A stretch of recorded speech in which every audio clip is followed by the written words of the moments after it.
So we have a slight problem. The chain windlass on the windlass is loosened a little.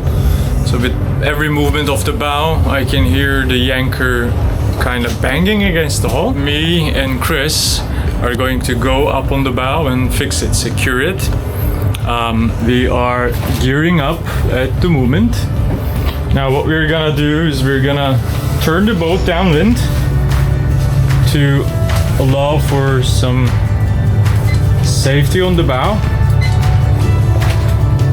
And we're gonna go and fix it. And we thought we'd take you with us.